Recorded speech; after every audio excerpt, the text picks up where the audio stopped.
Welcome everybody to the Inner Loop. It's our 10-year anniversary.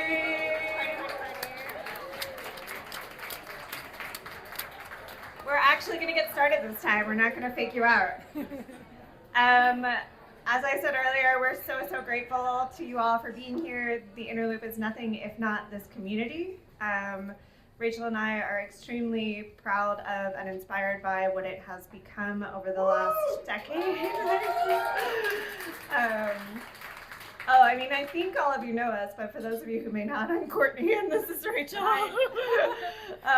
We are the co-founders. I'll give you the little tiny spiel about how this all started because someone requested it. Some folks who joined us on a retreat this year requested it. 10 years ago, Rachel and I had returned to DC after completing our MFAs together, and neither of us was really writing very much. We were working regular DC kinds of jobs, and we met up to walk our dogs and to figure out how to remedy that. Rach said, "Are you writing?" I said, "No." "Are you writing?" She said, "No." We were like, "Where are the writers? Are they here? Do they exist? And, what happens?" And so we said, well, let's find them. And we kind of went around to coffee shops and bookstores and restaurants and bars and plastered, flyers saying we were going to have this reading with 10 people and you should come and it's going to be really cool because writers are so cool. And we were up at the then Power Citizen, which had a little reading room in the back there, and about 75 people came out. And if any of you remember that space, that was not really great. It was great, but it was tiny. Thus the family was born. Yes, exactly. And so that was the beginning. And we were like, oh, well, I guess this is a thing that we need to keep doing. And we've kept doing it. We just kept doing it. We just kept doing it. And then fast forward and it's been 10 years. Yeah, so that's the origin story. In addition to our monthly readings, we have added several other programs over the years. We have a podcast, which if you would like to record there in the back and be featured on it, you can. We have a summer residency program at the Woodlawn and Pope Leahy houses. Apps are open for this year's summer cohort for that if you are interested. It is a commuter's residency. Feel free to ask us more or just check it out online. We have our Authors Corner program, which you'll hear from many previous cohort members from the Authors Corner. It's a multifaceted marketing campaign that we do free of charge for writers publishing with small and independent presses who are based here in DC. What am I missing? Our retreats. Oh, that's right. Our retreat representation in the back there. We take a crew and we go out to the woods and just, get weird. So that's that. Rocco knows. We are so grateful for our sponsors tonight, Appointed, who made the beautiful Inner Loop branded notebooks in the back. And she has additional beautiful notebooks here for sale, so come and visit her. The Writers Center is also here as our sponsor. It's an amazing community in Bethesda, Maryland. And they have workshops for writers or people who are just curious about writing. If you're just starting out, they have amazing beginners workshops and more advanced workshops for writers. And they also have little tokens of inspiration. So if you ever doubt that you are an actual writer, these are for free over at the table. You can pull this out. It says, "I am a writer." And there's lots of other free stuff over at that table, including free poems. Who doesn't want to take a poem home tonight? So go see them. So I don't know if you saw the 10 hats around the room. That's in celebration of 10 years. 10 is aluminum tin. That's the material for 10 years. So check it out with Thu Nguyen. We've got some crowns around here. She's a writer and an artist in DC, and she's also got her art for sale back there. In the very corner are tarot card readings with Skye. Skye Marinda is in the back doing tarot card readings, and so those will continue after the program. The program, speaking of which, we have, I'm not even going to say it because you're all going to cheer, we have an amazing featured writer, and then we have a bunch of flash readings, 2 minutes each, of just people who've read with us before, and it's going to be super fast. We're not even going to do introductions. When you come up and read, you'll just say the name of the next person, and it's going to be bing, bang, boom. No intermission tonight. We're just gonna do it. We're just gonna do it. The program will be here for you, so just say the person after you's name. Yeah, I'll go over it again after our amazing featured reader, whose name I won't say because you're all gonna freak out. I will say her name. First of all, I will say that 5 years ago, when we were celebrating our 5th year anniversary, we had this big bash, and if some of you may remember, it was right before COVID. It was December of 2019, and there was a great party, and this incredible woman was our guest of honor. And we reached out to her earlier this year, and we said, hey, do you want to come just hang out with us? It's much more low-key, it's not really fancy. And she immediately said, well, yes, of course. And that's why we love Alice McDermott.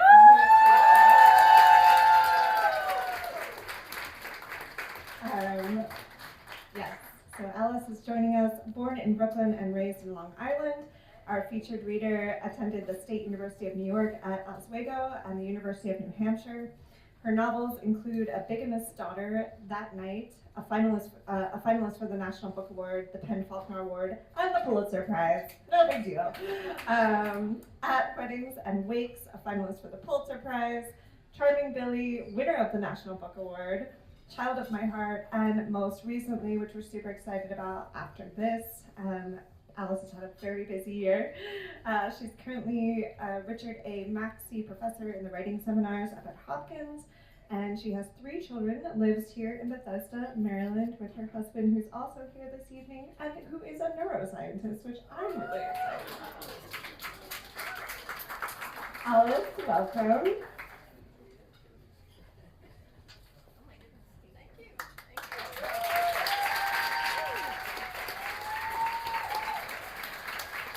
Really, this is such an incredible accomplishment for 10 years of herding writers. Thank you again. Let's give Courtney. Oh my God, how much we need community, right?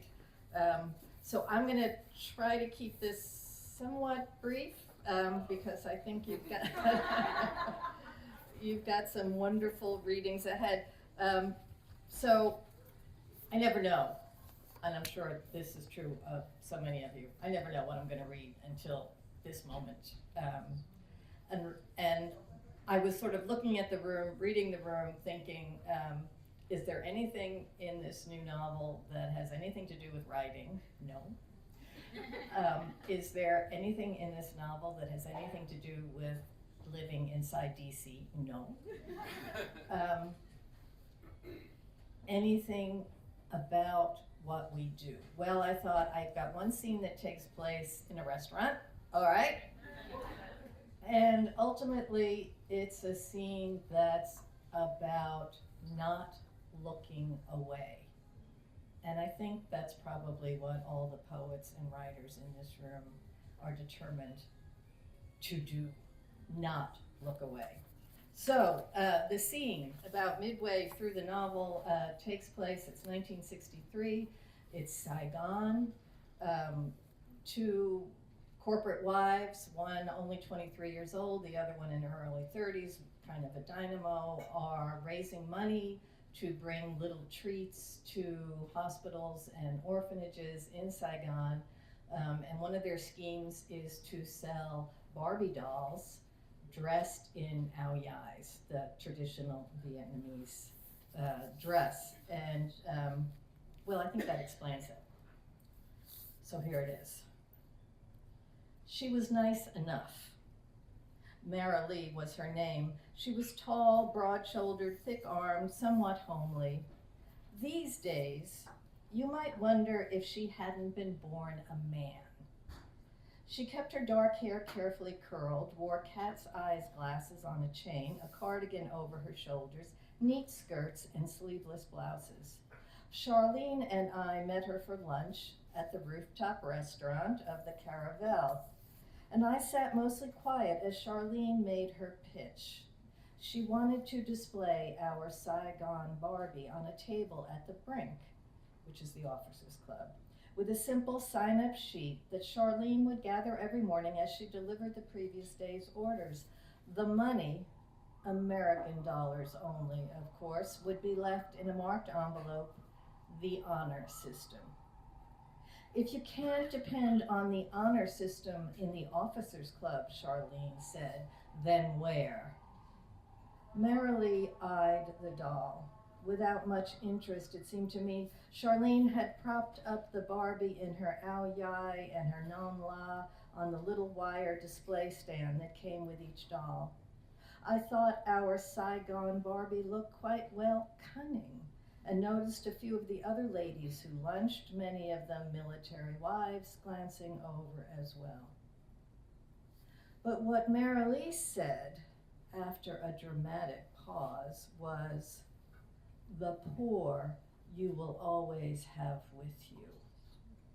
She said it gravely, but also with some smug condescension, which I suppose is exactly the way Christ said it too, and everyone since. I was taken aback, but my own default position simply smiled. Charlene ducked her head. She was holding a lit cigarette in the hand she had rested on the tablecloth, and I saw her rub her thumb and ring finger together impatiently. I knew that gesture. "I admire your good intentions," Marilee went on, "but honestly, how much are you two going to raise, and how much good will it do? The American taxpayer is already supporting this country in an exorbitant way, and for what? Her husband, she told us, had just shown her an article about the commercial import program, which she hoped the U.S. was, or so rumor had it, about to suspend. When Charlene and I made no intelligent response to what was clearly for Marilee a delicious possibility, she took on the burden of enlightening us. The CIP, she informed us, involved our government pouring American money into Vietnam's economy, American taxpayer dollars that the Vietnamese would change into piastres and then, can you believe the gall, sell back to us at a distorted rate. I glanced at Charlene, who kept her head down. "Free money, essentially," Marilee exclaimed. "American taxpayer money that the regime, as well as the wealthy exporters and importers, were using however they pleased, not to help the country, but to help themselves." She mentioned the cheap electronic equipment available in Saigon, how much her son had paid for a certain camera. I confess I began to lose the thread. Marilee repeated the phrase, "free money." I could imagine her and the square-shouldered major squawking about it over breakfast. "We built them roads," she went on, "dredged their ports. We've given them schools, orphanages, ammunition. Our best and brightest are here to advise them. Have you ever seen so many generals in one place? And what are we getting in return? They're taking pot shots at our boys, turning a blind eye to their murderous communist friends." I was beginning to suspect that Marilee was the kind of woman, numerous in those days, who strove to parrot her husband, not as an act of fealty nor even of admiration or love, but as an attempt, I think, to appear masculine herself, strong and wise, a kind of verbal cross-dressing. Talking down to the other women in this husbandly way was just a part of it. She informed us of Vietnam's recent history, something else she and the Major had read about together. They'd tossed out the Chinese, tossed the French out, despite all the lovely buildings the French had given them. What makes you think they aren't going to throw us out too? Charlene and I both shrugged. "And charities?" she asked us, laughing at the absurdity of it all. "How many charitable organizations have stepped in, and still the place is a mess, and getting messier if you ask me. DM's a crook, his brother's worse, and his wife," she held up her hands, The Vietnamese don't care about their war. You saw what happened at Atbach. In truth, I'm not sure I had. My husband says they're the first to disappear when any fighting starts. Our pilots call the guys from the ARVN who go up with them sandbags, dead weight in the cockpit. And the officers, they aren't soldiers. They're the spoiled children of the elites. They care more about their pretty uniforms than their troops. She brought her fingertips to both edges of the tabletop as if seeking to steady it against the wobbly spot of earth on which it stood, and leaned chest first toward us both. Honestly, she said with amused frustration, how much good can we really do here? How much good can the two of you do? With her head still down, her fingers moving, Charlene said, very little. Exactly my point, Marilee said, satisfied. I was beginning to think she would have made a pretty good major herself, her chest a broad calico field for the pinning of medals. She was very sure of herself, of her husband, of what she had just been reading. Look, she began again. I could tell she was enjoying the opportunity to set us straight. I'm happy to help out. She gestured towards our Barbie. These are very cute. I'll definitely get one for my daughter, but why not raise the money for the American school instead? Let your own children and mine get some benefit. You know as well as I do, Charlene, the classrooms are overcrowded. Why not give the money to the American school and save us mothers from all the bake sales we've been having?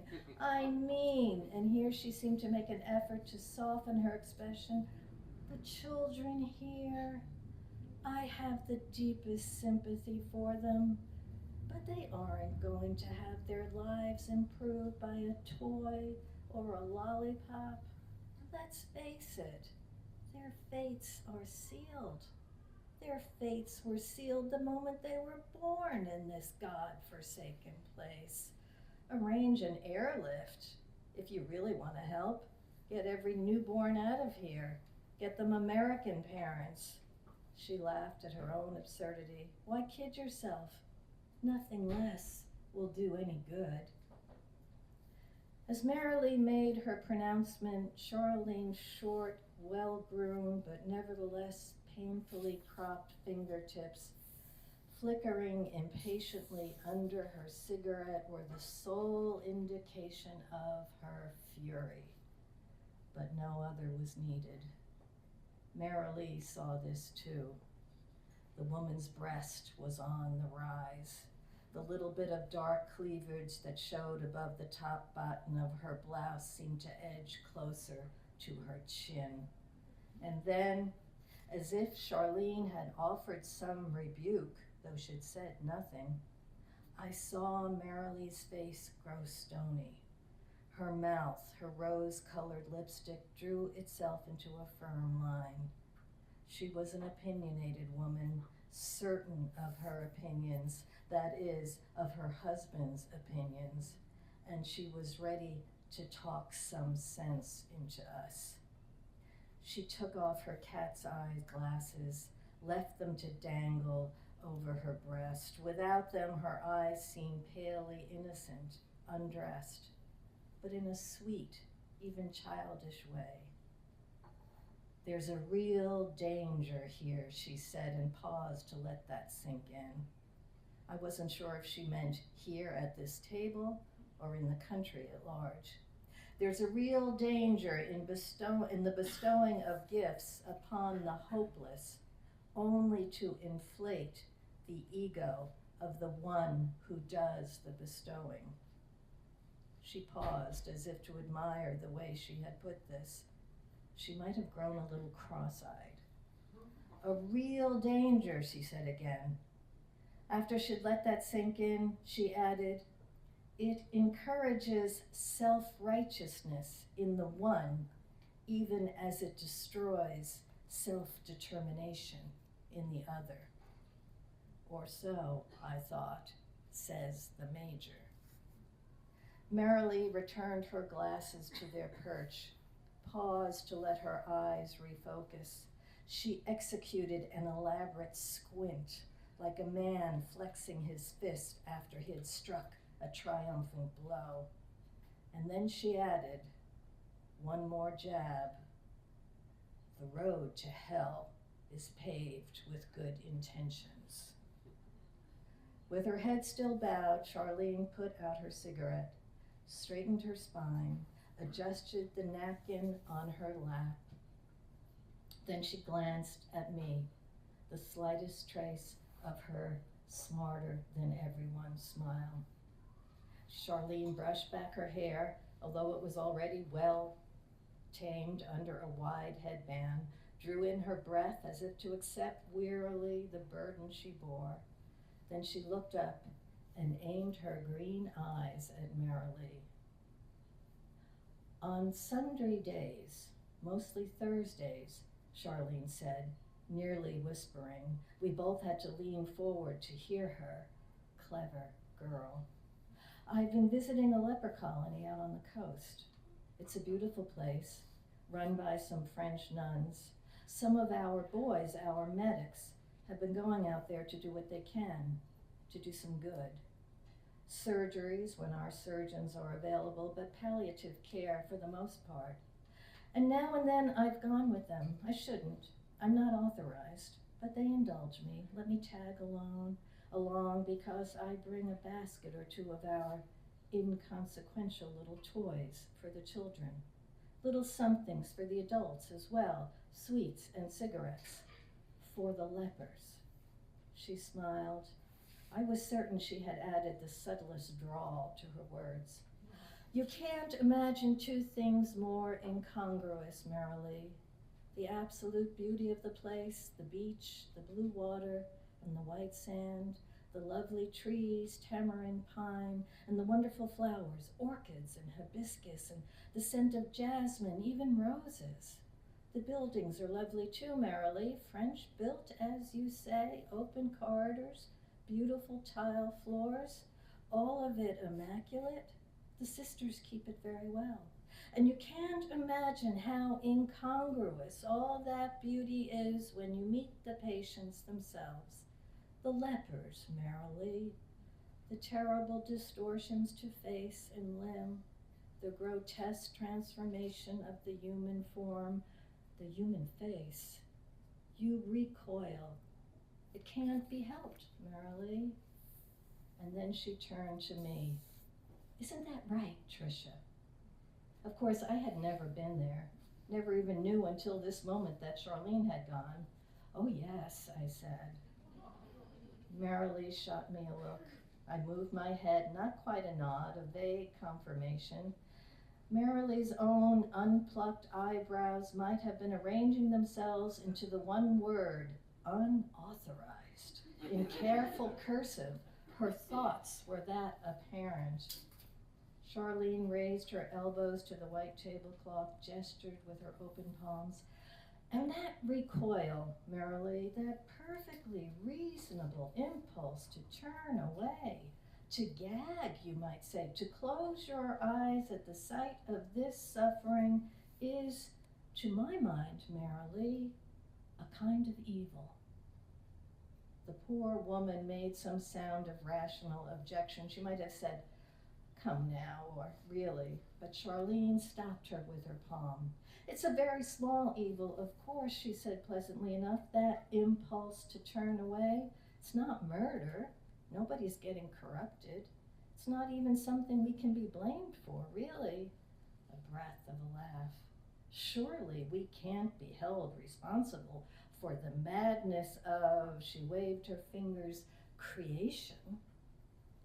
She seemed to consider for a second the insufficiency of the word. Turning away. There was a gentle indulgence now in her voice. It's an honest reaction, isn't it? As ever, she did not pause for reply. But it's an indication, nevertheless, of what we're capable of, it seems to me. We're capable of turning away. we're capable of despising the sight of something so awful, something so incongruous to the good order we prefer, the beauty we prefer. I mean, merrily, she added with a huff of breath, suffering. She made the word itself sound like a fashion faux pas, like white shoes after Labor Day. Honestly, merrily, who wants to gaze at suffering? And then she smiled sympathetically across the table. Do you see what I'm saying? Conveying, as she said it, the full confidence that merrily did not. A flush had begun to spread from under the neat collar of Merrily's starch blouse across her ruffled breast. I thought we were talking about raising money, she said, and then added with a small laugh, for little toys. We are, Charlene said, utterly patient. It's just that you said there's very little good we can do in this place. And I agree, I do.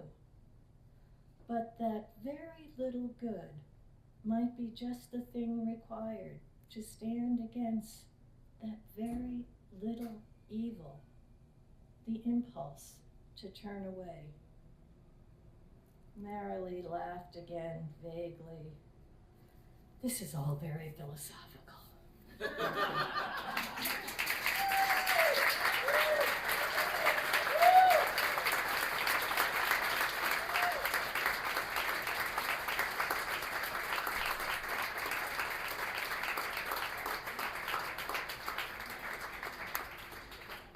Thank you so much, Alice. Want to move that? Okay, so now we're going to do our flash readings in quick succession. There is a program right here, and it's right here on the thingamajig. So what you do is you come up, you do your reading, you get your applause, you soak it in, that's your moment. Then you stop, then you read the next name. You don't need to read the one-line bio, just the name of the person who comes after you. They come up, they do the same thing. That's how it works. We each have 2 minutes. Little mic training. This bad boy back here with one hand, this one up here. Taller. Shorter. Taller. Shorter. Okay? And then this, like this. Don't be afraid to manhandle it. We'll be good. Okay. So we're gonna do it quick, and kicking us off in nonfiction. Are we ready? Chris Biles.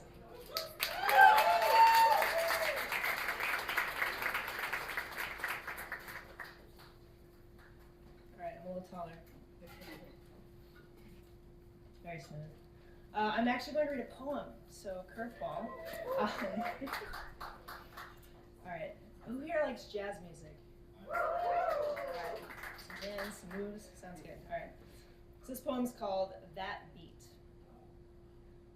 We got that beat, the one with the driving force of the bass, plucking that deep melody of a pulse, felt in the chest, to the core. We got that beat, the one with the drummer slapping that snare, riding that cymbal, that ring ting tings and crash, and we drive on. We got that beat, the one with the trumpet and the sax, trading fours, trading eights, deciding their fates in harmony. We got that beat, the one with the man pulling his sound from gut through lungs, past his pounding heart to project his throat's vibrations to everyone. We got that beat, the one that helps you see that your neighbor's knee is bouncing just as high as yours. We got that beat, the one that's a remedy, transports us higher than a high while settling, grounding us at the same time. We got that beat, the one that's a conversation, complimenting and complimenting, whether lamenting or shouting our shared elation. We got that beat. It's wordless wonder. We close our eyes and take the prize that isn't gold or green, not even something in between, but rather that shared sonic breath that lets us test our depths. And that's right where we want to be. Sitting back, sitting in deep, together. We got that beat. Thank you.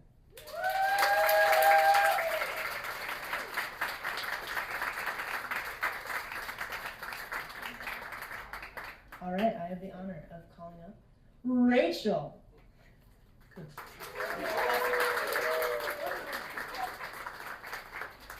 Okay.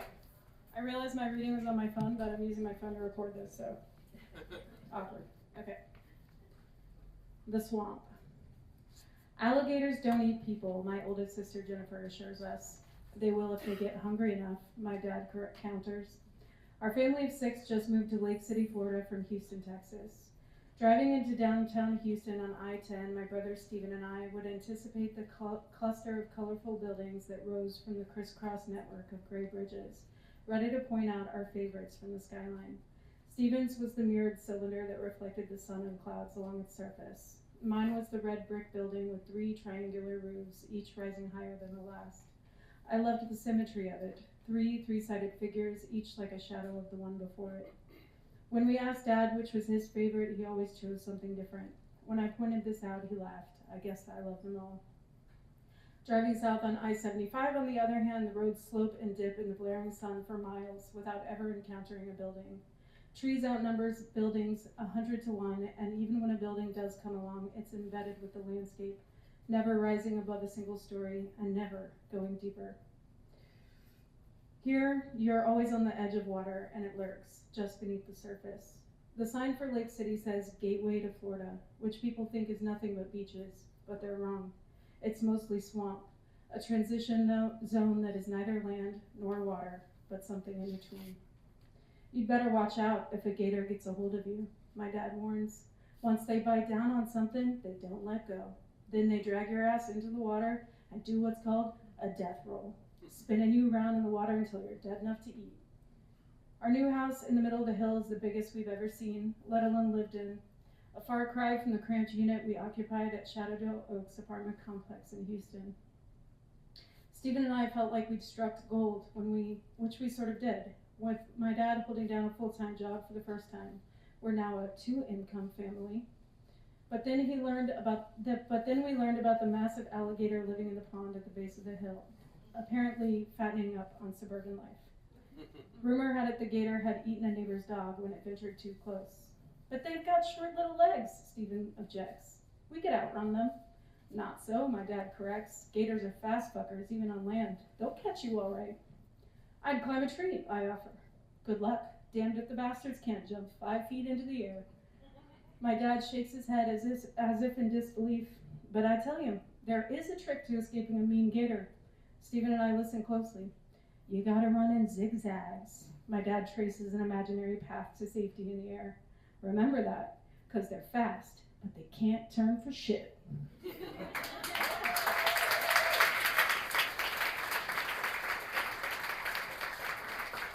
Next in poetry, Patricia Davis-Muffett.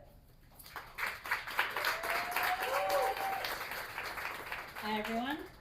All right, I've got 2 quick poems for you. So, first one is for the current moment for all my fellow Tauruses.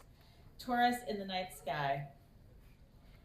Because of my stars, I will not walk away. Will hold fast always, spoiling for a fight. I am rarely quiet. When I am, worry. There is a storm I've been holding. When it comes, it will destroy. I will take your last rectangle of property, mortgaged after hotels and houses have fallen. I will make you ask how much for my get out of jail free card. I will offer you just enough to keep you alive. I am generous with those I love. I love them with abandon. I will never let you go, even if you beg me. The teenagers are choosing names that fit them better. I am Isa, strong-willed Teuton. I am Constance, Patience, Petra, Rocks. I am Vesta of the Hearth. I am Zora in bloom. I am Haley of the high meadow, May of the bright flower, Tara, earth. I am Torah, the bull, lying down in high grasses, smelling the flowers, eating my fill, waiting for my chance, knowing I can outlast you.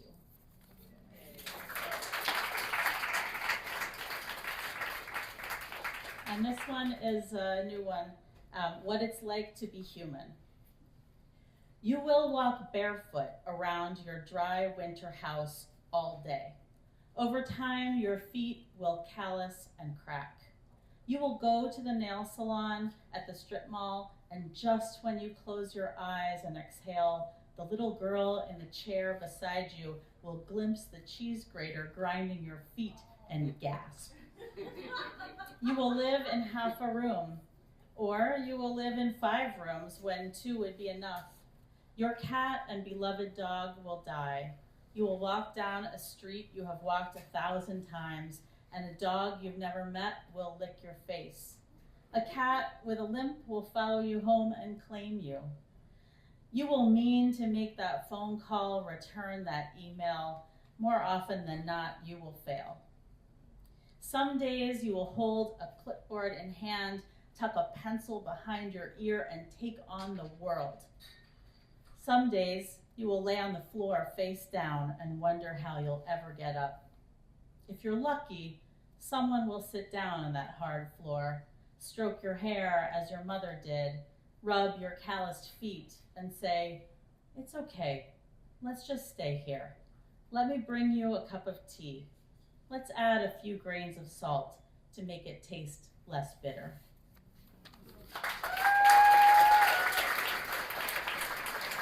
Next up in fiction is Rocco DeBonis. Perfect. Oh, okay.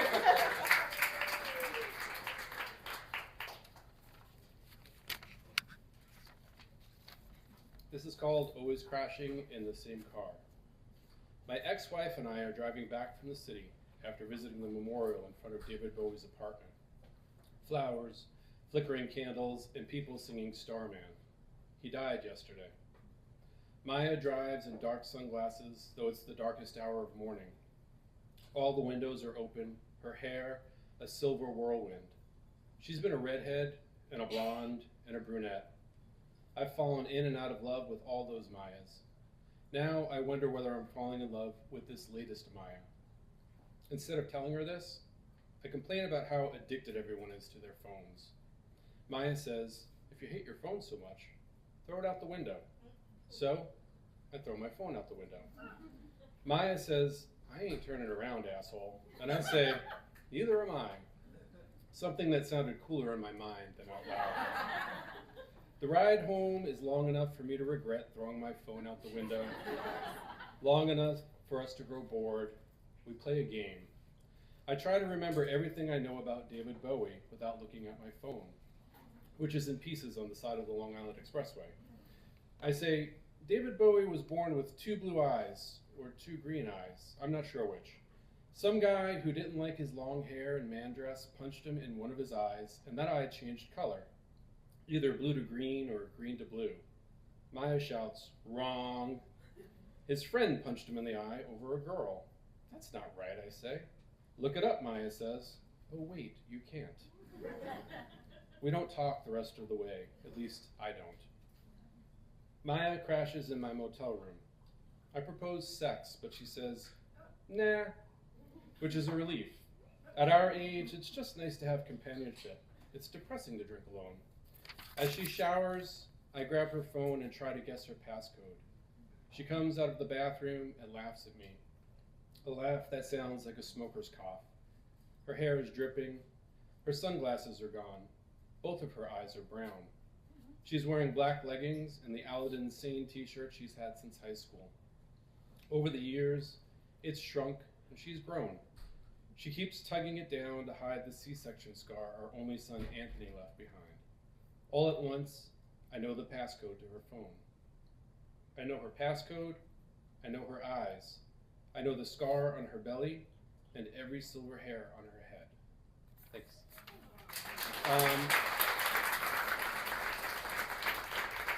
Next up, Anthony.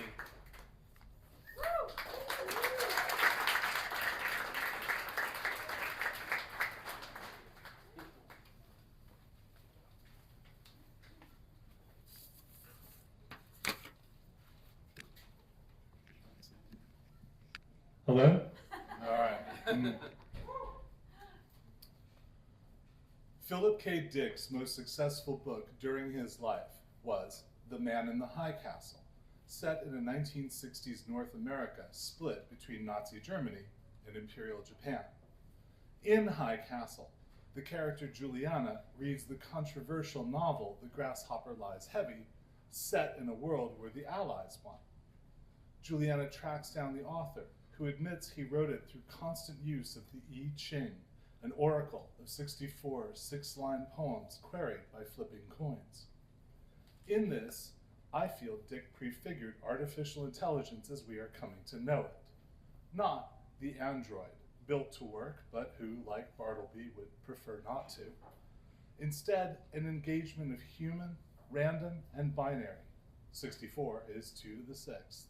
Makes not mind, but not mind. A genie that creates, reveals, even hallucinates, but doesn't think. Flip coins for an oracle. For a large language model, follow algorithms of decisions but not rules. Generate predictions about what we might want and how best to do it. All unaware, but in operation.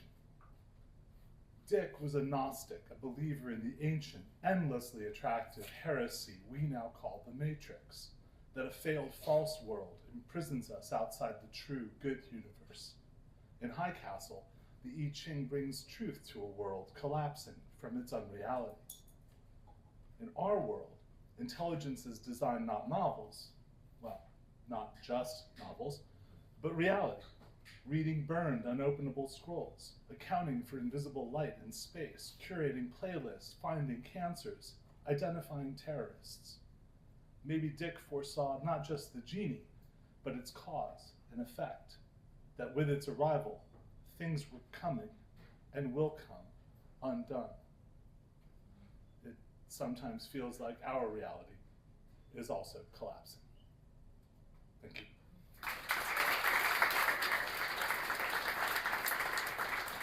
And now, headlining page 2 of the program, Torrie Q. Jones.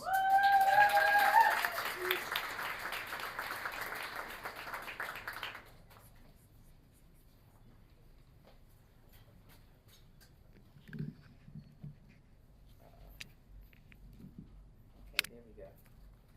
All right, I'm reading the excerpt of Sun, my urban fantasy. Open up, open up. Help me, she screamed as she kicked the door open while the man that helped her escape lay passed out next to her. She was nervous as she thought the woman she needed would not be home. Why me, she said as the door snatched open, causing her to jump. M was surprised as she opened the door. Michiko Tanaka? Why are you here? The young girl fell into M's arms. Taki, recognizing her friend's voice at the door, ran towards Michi and M, listening to them go back and forth in Japanese as she felt the other presence. Taki walked towards the door and saw someone lying near the doorway. Taki yells towards Michi, "Who is this man?" So that we are all on the same page, just know I'm going to speak to you in English, Michi. My friends don't understand Japanese. It's okay, he's a friend. He got me here. I was so scared, Taki. They're coming for me. Cho, Ma, Pa, they're all gone. She started to cry. Oh my gosh, baby girl, I am so sorry. Why would anyone want to hurt you and your family? Taki said as she consoled Michi. Dylan stumbled through the door because her powers have awakened and she knows who she is.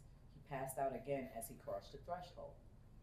Michael instantly grabbed Dylan. How in the heavens is he involved? Michi rushed over to Dylan. Oh no, he's exhausted. It took us forever to get here, and they won't stop coming out the woodwords. Did I say it right, Taki? She asked, chuckling. Taki laughed with her, knowing the pain her friend was in. No, dummy, it's woodworks, she said as she hugged Michi again. Michael and X picked Dylan up off the floor and laid him on the couch. And stared at the cinnamon-colored man passed out and started speaking to Michi in Japanese. Taki interrupted. That is rude. You can ask her that in English. Michi, how do you know this man and did he hurt you? She was wondering why M's demeanor had changed. And Michi was confused. No. Why do you think that? He's the one who taught me how to use my powers for us to get here. They're going to kill me. He stopped them.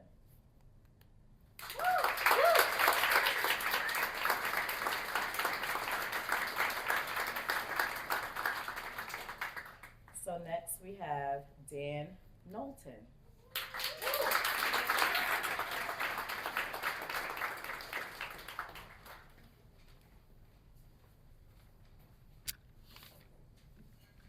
All right. This takes place in space.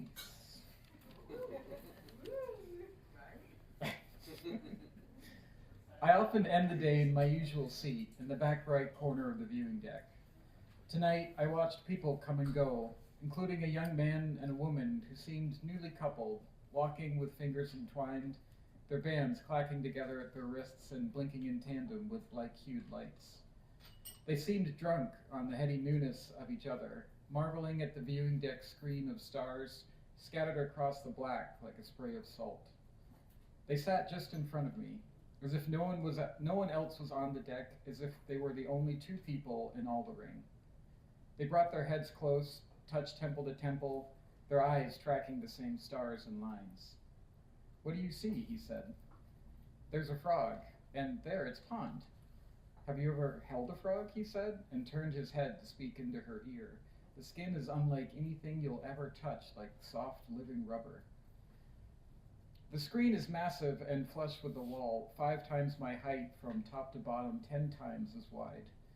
Above the screen, in gold-tinted letters, reads the well-known quote from our founder: "We have all bred such brave little gods within our red beating hearts." The screen itself is large enough for us to forget that it's an image pulled from exterior cameras, made to look as if a smooth panel of glass is the only barrier between us and the black. If the viewing deck was truly just a thick sheet of glass, we'd all be pickled alive by radiation. But whenever I'm there, the protective layers of steel, the absorbing crust of ice, and the diametric deflecting hydrogen-rich plastics all seem to fade away, and the imagined proximity to our oblivion is breathtaking. The young man and woman watch their whispered constellation arc slowly down across the glass and toward the bottom edge of the screen. If they stayed long enough, they might see it slip from view, erased by the steady turn of the ring. Still, they had stitched something of their own out of the heatless, lightless black, a warm memory to hold it in their minds for the soft moments before sleep. Thank you.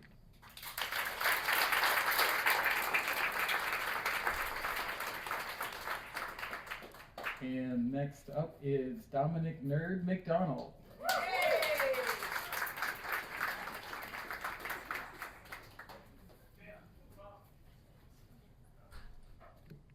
I made a hat. But I'm not going to read with the hat on because I have to be an adult, Dominic. I'm going to be doing a piece from the Mid-Atlantic Review, published by J.A., which is a poem called "Home is Where the Art Is" from my book, I'd Rather Be Called a Nerd, also published by J.A. I was born in the vernal equinox. My family calls me Pop, so they gotta have me on the cover of the Rolling Rock. Never holding down the block. It's a pity, I guess, because I really ain't got no city to rep. Grew up in Venice with the bums and the skaters. Then to Compton, where they shooting at the neighbors. Then to Inglewood, when they still had the Lakers. Westchester, Bellflower, Mid-City, Culver City, Long Beach. Man, it's just a long sheet of homes where my art is. I want to paint it black, because it ain't where you from, my man, it's where you at. Don't need a boost to be mobile. You can catch me on the global, a worldwide web with the flows I've read. When you come to my town, better bow thy head, because you got to have faith inside. Your survival ain't assured, but you still got to take that ride on the dusty trail. That will make you tough as nails. My size 13s will rest before I kick the pail. I walk around, my shoes on, half laced. Walk around my mind all half spaced. Thinking about how I can make those half eights. People talking, but I don't listen to them halfway. But I'm not half baked, because everyone is talking why they're fly, and I don't even feel weight.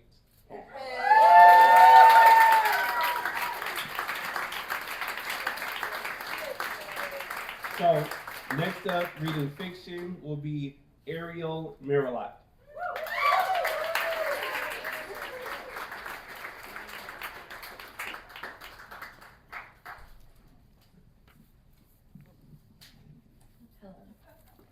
This is gestation. The clinic was white and pale pink, and much colder than necessary. Rose's skin puckered as the nurse squirted a cool gel onto it. Her face twisted as she studied the screen, tilted just out of their view. When she finished running the wand over and over again on the spot just below Rose's belly button, she turned to her and said, "The doctor will be with you shortly." Rose squeezed Mona's hand. A few minutes later, a doctor walked in, his white coat stiff with starch. He paused to study Rose, her face, her bare abdomen, then turned his gaze back to the screen. Rose looked at Mona, neither of them daring to speak. She counted 3 minutes in her head, and then the doctor silently got up and left the room. A few minutes later, a second doctor came in, followed closely by a third, each looking more perplexed than the last. They went through the same procedure of looking at the screen and then at Rose, and back at the screen, before stepping out into the hallway to have a conversation in hushed tones. After the two women had been left alone in the small, cold room for almost an hour, Rose began to panic. "What do you think the problem is? Quadruplets? Missing toes?" There was probably just a glitch in the machine. The crease in Mona's brows deepened. Neither of them were convinced. It was in that moment that Rose knew something had gone terribly wrong inside of her. Finally, a white-haired man knocked gently on the door and sat down on the stool next to Rose. She looked at his kind eyes with suspicion. She could feel her heart rate rise and her palms get sweaty. Mona's leg was bouncing beside her. "What's going on?" "Well, Rose, it seems that you are in fact pregnant. Congratulations." There was a pause. Rose could hear the breaths of the three of them rising and falling in unison. "It seems as if you're pregnant with an object." The space after object seemed to stretch on forever. "What are you talking about?" Mona demanded. "Well, the fetus doesn't seem to be any living species in particular. As far as the doctors here can tell, it most closely resembles a brooch." Rose hadn't said a word since the doctor started speaking. She felt a sharp pain in the left side of her abdomen, like a small pin was poking at her insides. "Can I see it?" Rose asked the doctor. The doctor slowly turned the screen, and there it was, grainy and pixelated, about the size one would expect a brooch to be. Rose moved slightly on the bench and felt the thin paper sheet crinkle under her. She recognized the fetus, the brooch, that was on the screen. She could see it so clearly in her mind. It was the exact brooch that her mother used to wear on her lapel, emerald green surrounded by gold leaves. It was small, not any bigger than her palm. The brooch had a gestation period of about 4 weeks. The doctor told her that there were a handful of other cases, less than a dozen, of this happening to women across the country. As far as they could tell, these odd pregnancies were going fine. The prognosis was good. Rose should proceed as if this were any other ordinary pregnancy. Take her prenatal vitamins, stay away from cigarettes and alcohol, rest. Stress was the worst thing that she could do right now, and nothing too physical. They were concerned that the sharp edges of the brooch might puncture something deep inside of her.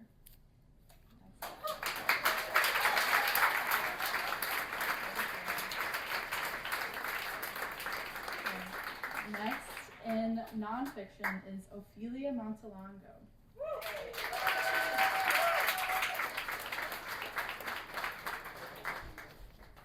Hello everyone. So I wanted to do this last time and I couldn't because I was like too fast. I'm gonna take a selfie with the audience. Okay, so everyone like smile. Okay, cool.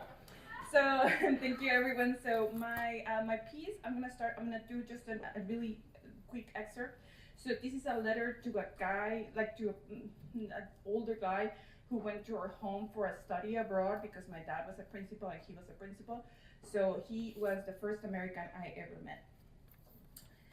You only say sí when we offer you food. So when I came here to the States, I thought all Americans, aka gringos, ate a lot. When I gained 100 pounds living here, my family said, "Es que en los States te hacen engordar." Like it's what this country's fault that I'm fat. Oof. Fat is a bad word here, but it's just a descriptive adjective. In Mexico, it's not a big deal to be called gordis or gordita. You put the meaning you want on that word. Is it really the United States' fault that I'm 100 pounds heavier? I don't know. I started gaining weight when I was promoted to manager, and I didn't even have time to go to lunch. That's when all started. When I think about it, I was never really skinny or what social standards dictate as thin. So I always been a gordita or plump.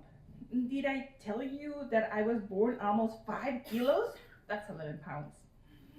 In my mom's arms, the nurses kept telling her that I looked like a 6-month-old baby. Yikes. Of course I didn't tell you this. I barely spoke to you. I didn't speak any English, and you didn't speak any Spanish. You only say sí when we offer you anything. I can't even remember your name, but look at me now, writing you in English. We knew some phrases in English, such as 1 moment please, or 50-50.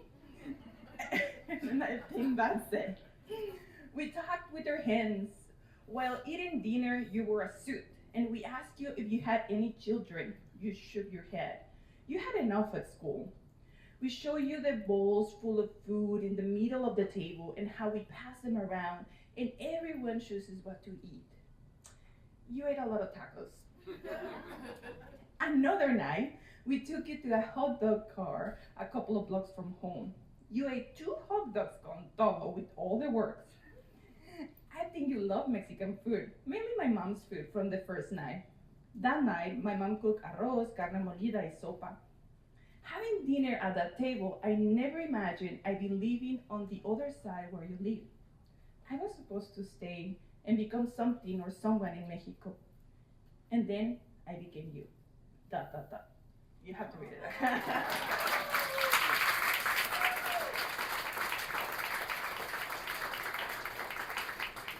And then for nonfiction, we have Abi Newhouse, or Casa Nueva, if you want to put it in Spanish.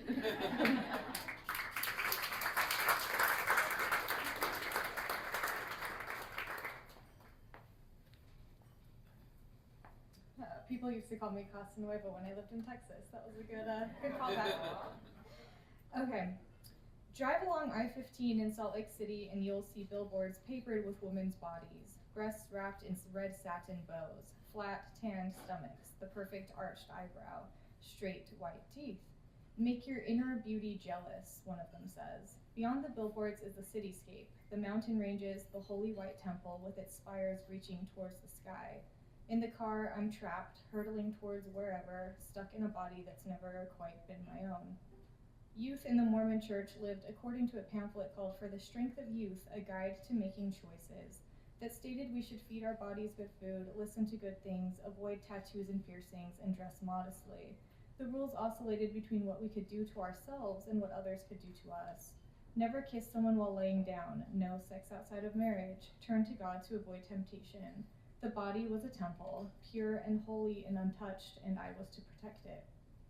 As a Mormon girl, I grew up knowing my appearance was pivotal to my existence. I was admonished repeatedly to be modest, to consider how my outward appearance reflected my inner commitments to my religion. If I wore a skirt shorter than knee length, church leaders would ask me if I'd feel comfortable wearing it in front of God. My body was an inherent temptation to the boys around me, a power I was never supposed to wield, but my body was also a vessel, its baby-making ways my sole divine calling. It needed to be strong but lean, sexy but covered, ignored but nourished. When I watched reality TV like America's Next Top Model, I was aware that my body could be altered, starved, and manipulated to be more beautiful.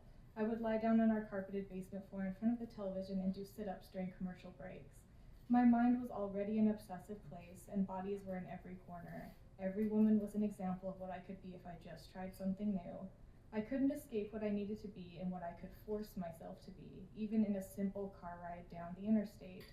The most bewildering billboard of all showed a picture of the Holy Temple, its spires surrounded by scaffolding and cranes and construction cones. God's remodeling his temple, the ad read. Isn't it time you remodeled yours?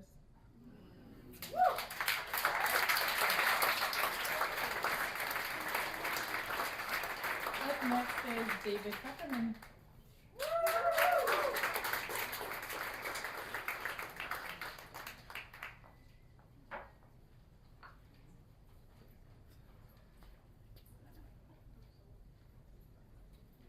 Hi, thank you, Rachel and Courtney. On the floor of the small apartment unit, the child sat playing with a puzzle. The puzzle was a tableau of fantastical creatures, most of which didn't exist anymore if they ever existed. A giraffe stood tall behind an elephant, a lion, a hippopotamus, and a unicorn. The child dutifully placed each puzzle piece in order. She had done this puzzle several times in this sitting, and many times before. In an upstairs room, her mother masturbated willfully. Her hands buried in her pants, her face scrunched in an expression of serious concentration, or agony, or anger. Her whole body shook with the motion of her arm. Her toes curled and uncurled where her feet rested on top of the bedspread. Fuck, she whispered to herself over and over again. It was impossible for me to tell what she was thinking of, but she had tied, around her thighs and stomach, over her clothes, thin lengths of rope. It twisted and curled in elegant knots, pinching and bunching the meat of her skin, leaving subtle paths of abrasion on her stomach, where her skirt had ridden up slightly beneath her wrist. She writhed, and shook, and came. Oh my God. Detective Jackson, I said. What the fuck, she responded. What the fuck, computer? What the fuck do you want? Fuck! Mommy, her daughter Margaret called from downstairs. Just a second, sweetie. Detective Pam Jackson struggled up from the bed. From her bedside table, she used a small climber's rope spike to undo the knots quickly and efficiently. Before the sound of pounding feet had reached the top of the stairs, the ropes were off and shoved into a drawer. Mommy, said the little girl as she came around the corner of the bedroom door. I said, hold on, sweetie. Pam brushed her hair away from her face. Fuck. What do you need, love? I'm bored. Can I ride my bike? The musculature in the child's face seemed capable of an unusual range of motion. Her lips could go from scrunched up in a pout to stretched out in a smile seemingly as fast as my own processing. I am reminded that human beings are capable of responding in conversation to each other in less than 1/100 of a second. Verbal replies and physical responses are queued up in their nervous system, waiting for only the initial signal to fire off. Before a person reacts to a stimulus, their brain prepares happiness and sadness and excitement all at once. The appropriate trigger brings the appropriate response, and to their experience, everything feels seamless and natural and uninterrupted. I indulge briefly in imagining those unused emotions and responses all crowded around in the little girl's brain. Childhood seems like a daunting experience. Not right now, sweetie, says Detective Jackson. Mommy has to work. In a few minutes, the little girl was back downstairs, watching an entertainment program on the television. Detective Jackson, I say again. Yes, yes, you. She seats herself at the kitchen table with a cup of coffee. What do you want? Thank you.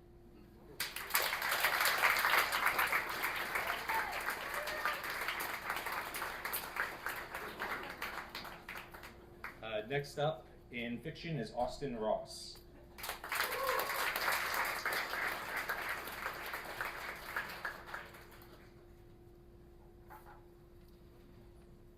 Hello, I'm going to read the last section of a story of mine called The Man for the Job, which is in pre-production right now to be turned into a short film here in the DMV area.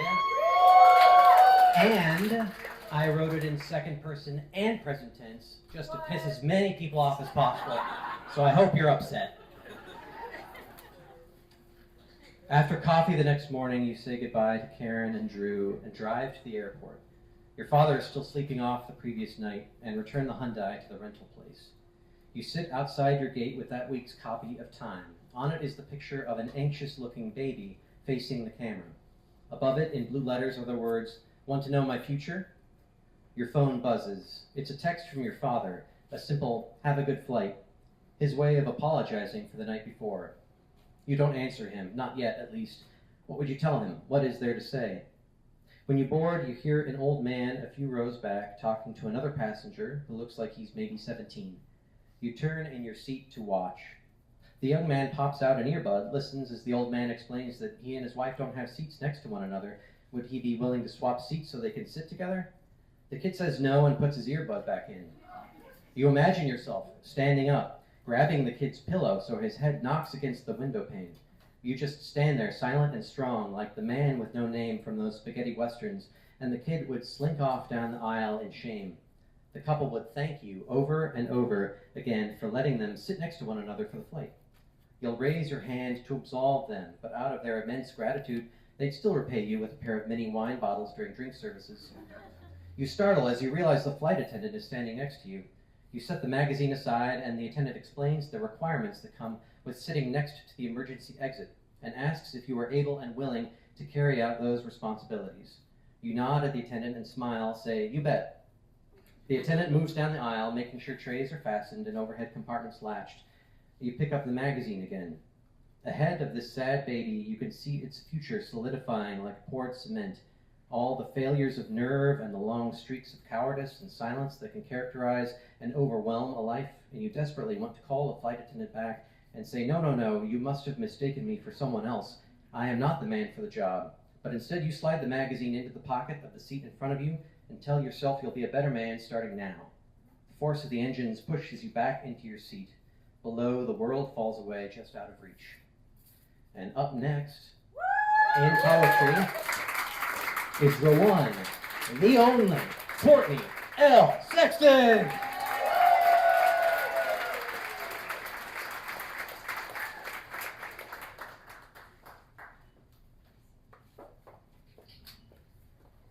Austin, why did you do that? So I had I talk a lot. I had a uncomfortable experience this morning.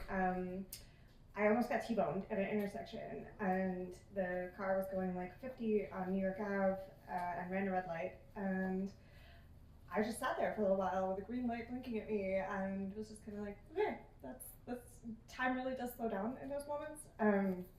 And so this, I assumed someone was looking out for me somewhere. I'm not a particularly religious person, but the universe. And so this is for my grandma, because maybe it was her. We like to stress what separates us from the others, opposable thumbs to grasp, to manipulate, articulate one thing out of or with another. But have you thought about maple trees, their seeds, how perfectly shaped for aerodynamism, ready to travel just far enough to a place beyond their mother to still land within reach of her furthest branches? And there are the species that grow in the most crowded of tree cities, with only one seed, one chance. They wait until just the right time, when the cosmos align and then release. The parent falls, her detritus will nurture, and in her wake, light breaks through the dense canopy, a final offering to her offspring. How can we not call that love? See, really, it's not the fingers, but the carrying that keeps us, holding, turning, dirt, dice, a strand of hair. She twirls petals beneath my chin and wants to know, do I like butter? I want to say, I want for you to tell me exactly how she died. Did she gasp, widen her eyes at the surprise, or simply fall slowly to the side, no expression at all? The fields are opening their mouths with yellow missives. Blackberry brandy, a grandmother's cure-all. I bless myself before swimming.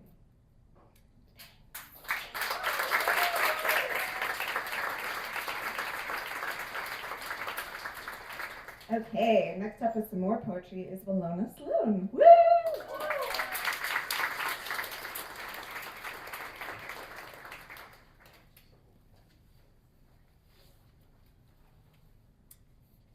All right. You are the queen of miracles, of fields of sunflowers and vowels that sound so much like home they can break your heart.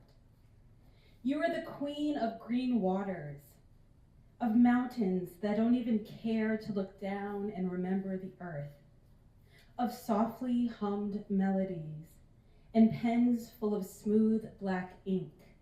You are the queen of deep sleep, of dreams that leave impressions of smiles, of volcanoes turned to fertile earth and wild blue flowers. Sing to me. Tell me a story. Write me a poem on my back. You are the queen of miracles, of rich black coffee and grooved black vinyl, the queen of falsetto and rhythms that are dancers, of long walks that shed anger, of pink sunset glow shimmering on silver wings, of sausage biscuits and football on Sunday. You are the queen of memories, tiny miracles shared between people. In each shared glimpse and smile of recognition, that's where your queendom resides. To be seen, to be recognized, That is something of a miracle. And next is Alyson Gold Weinberg.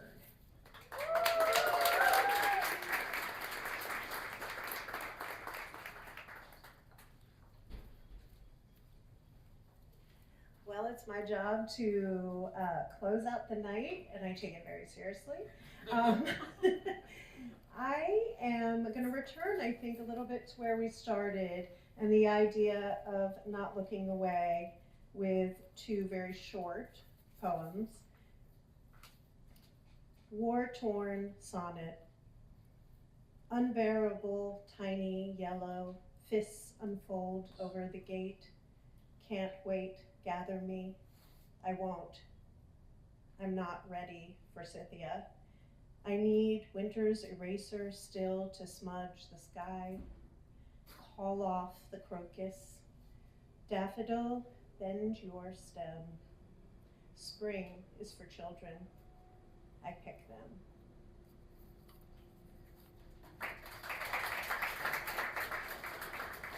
Thank you. Curiously strong. I'm floating above us, I told my therapist with 2 minutes left in the session. She offered me a peppermint. I said, come on. She said, it works if we do it together, which is exactly what a therapist will say, and leaned forward, extended the tin. 1, 2, 3, each of us put an Altoid on her tongue. It felt like taking communion, which I've never done, but can imagine its holiness. It's about belief, in any case, that the sting of wintergreen can reclaim a part of you that's gone.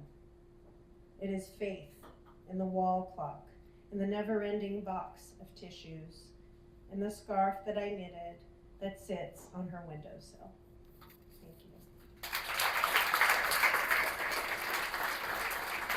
I have no one to introduce.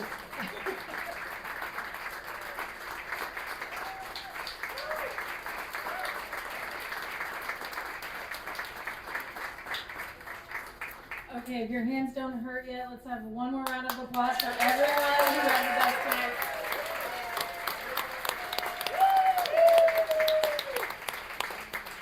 Thank you all for your beautiful attention, and I just want to extend thanks to a few people. First of all, Sonny's and the staff for hosting us. They're incredible.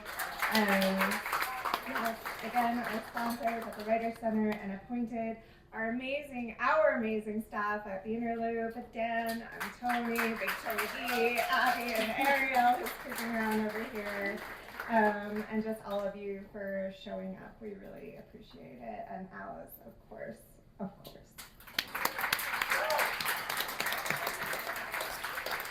So for those of you who checked in, you have a little raffle ticket. Now's the time to pull them out of your pockets. Abby, you want to come up and do the raffle? In the meantime, I'm going to encourage everybody to visit the back table where my partner sits. Put up your hand.